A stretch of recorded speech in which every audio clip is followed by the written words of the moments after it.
الإصلاح الإداري هو يعني قضية كانت دائما موضوعة على أجندة الحكومات المختلفة سواء كانت أصابت أو أخطأت. وحينما كنا نتحدث عن الإصلاح الإداري كان نظرتنا بتكون على الجهاز الإداري للدولة، لأن الجهاز الإداري للدولة ده هو جهاز الإدارة العامة للمجتمع، هو جهاز بيجسد وجود الدولة، مرتبط بوجود الدولة، بيعبر عن فلسفة نظام الحكم، وهو الذراع التنفيذي للحكومة. لذلك لما بنتكلم عن الإصلاح الإداري بيكون الحديث منصب على رفع كفاءة أداء الجهاز الإداري، لأنه هو المسؤول عن إعداد خطة التنمية الاقتصادية والاجتماعية وتنفيذها وخدمة القطاعات الأخرى من الشركاء في تنفيذ هذه الخطة. وأنا بقول دايما إن رسالة الجهاز الإداري للدولة هي الوفاء بحقوق الإنسان، لأن هو هذا الجهاز هو الذي يخطط وينفذ للخدمات المختلفة المطلوبة للمواطنين. فرسالة هذا الجهاز الأساسية هي تقديم الخدمات الحكومية ثم إدارة موارد الدولة. الخدمات الحكومية بيتسع مجالها للتعليم والصحة والنقل والمواصلات والتموين ولكافة مجالات النشاط الاقتصادي. جهود الإصلاح الإداري كان هناك جهود ومحاولات للإصلاح الإداري في مصر على مدى الفترة الماضية، لا أتحدث عن 5 سنوات أو 7 سنوات الأخيرة، ولكن أتحدث عن فترة طويلة من يمكن فترة السبعينات، بعد لما الحكومة المصرية استخدمت خبراء في الإدارة وشخصوا الواقع الإداري، فتم إعداد أجندة للإصلاح الإداري والتطوير الإداري في مصر كانت بتنفذ يعني على قدر الإمكانات المتاحة. إصلاح نظام الإدارة الحكومية كان دايما بينطلق من النظرة إلى الموظف العام الحكومي، هو الجهاز بيقدم الخدمات الحكومية، ولذلك أطراف الإصلاح بتكون الموظف العام، الخدمة الحكومية، متلقي الخدمة يعني مقدم الخدمة ومؤديها، ونفس الخدمة الحكومية. جهود الإصلاح خلال الفترة الماضية ركزت على جانب الموظف العام، بحيث أصبح عندنا رصيد من تشريعات الخدمة المدنية. احنا عندنا 4 نظم خدمة مدنية عريضة 210 سنة 51 واستمر تطبيقه 13 سنة إلى أن جاء 46 قانون 46 سنة 64 ثم 58 سنة 71 وأخيرا قانون 47 سنة 78 المعمول به حتى اليوم، وهو صدر سنة 78 وبقاله 34 سنة، واللي احنا بنقول بنستبدله بقانون الوظيفة العامة.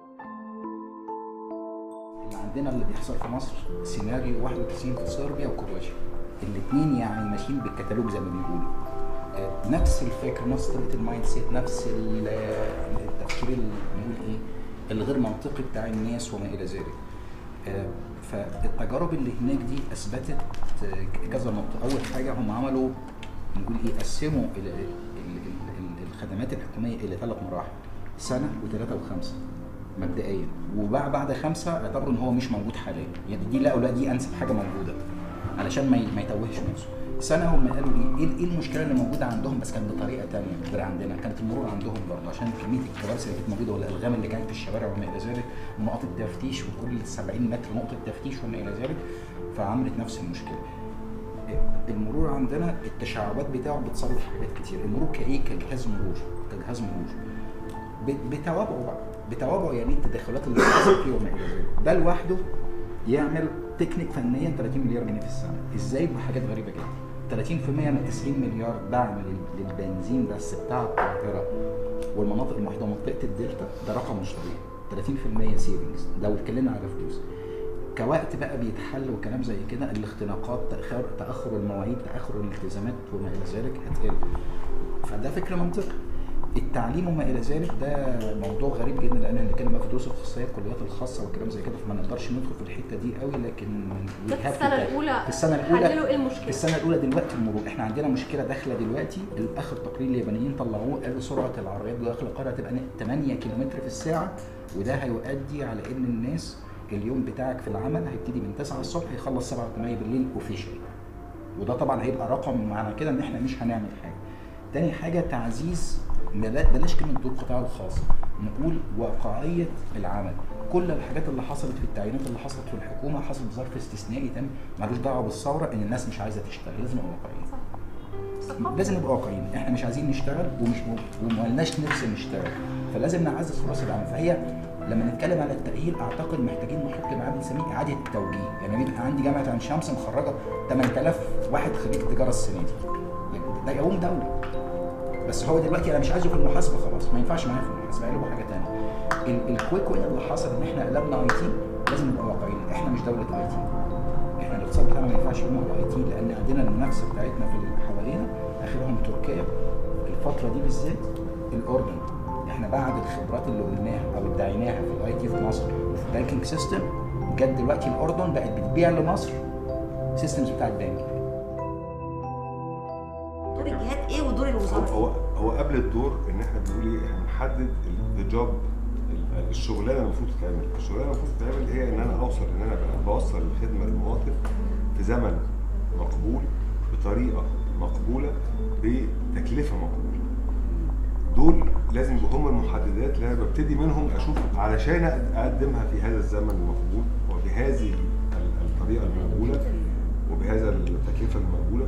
ايه اللي انا محتاج اعمله في هذا المنفذ؟ ليه؟ لان هو لو جيت تبص على الجهاز الاداري الدوله، وده انا بتكلم على الخبره في الثلاث سنين اللي فاتوا مع الجهات الحكوميه المختلفه اللي اشتغلنا معاها لتطوير خدماتهم، يعني هتلاقي ان الجزء اللي هو المنفذ اللي هو مقابل للجمهور لا يمثل بالنسبه للجهاز المكان ده او الاداره دي الا ما بين 5 و7% من هذه الاداره. لو بصينا في المحليات او بصينا حتى في المرور او في الضرائب او حاجه زي كده، اللي وراه كتير جدا.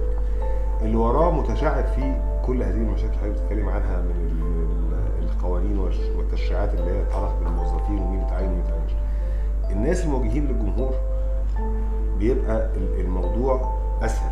لما جينا اشتغلنا على المحليات، كل المحليات اللي اتطورت دي، هتلاقي ان احنا حطينا خط وقلنا ده اللي مواجه للجمهور، واللي مواجه للجمهور ده هو هيتعامل معاه بهذه الطريقه، وهيبقى فيه طريقه كريمه للتعامل مع الشخص، وبيعرف يستعلم عن الطلب بتاعه وصل لفين و و و و للاسف لحد النهارده هو الباك اوفيس لم يتحسن.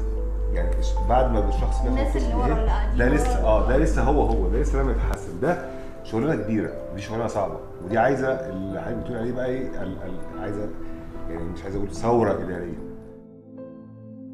الموظف نفسه اللي دخل الجهاز الاداري الحكومه مش مسؤول عنها، هو قرارات، هو مش لاقي وظيفه في جهه اخرى. وتقريبا يعني في ناس بتساوي دلوقتي ما بين مرتب الوظيفه الحكوميه وما بين اعاده البطاله. مش كده؟ طب ما هو الراجل في الدول المتقدمه زي ما بنقول بياخد اعاده البطاله. طب يعني مصر ده ما يستاهلش اعاده البطاله؟ اعتبريها اعاده البطاله. وبعدين طب احنا عندنا انفاق في جهات يعني بالهبل. انا عاجبني جدا انهم يبداوا بتطبيق الحد الاقصى للاجور قبل تطبيق الحد الادنى، لانه الحد الاقصى هو اللي هيوفر الحد الادنى. يعني ما ينفعش الانتدابات في الجهات القضائيه لازم الكلام ده يتلغي.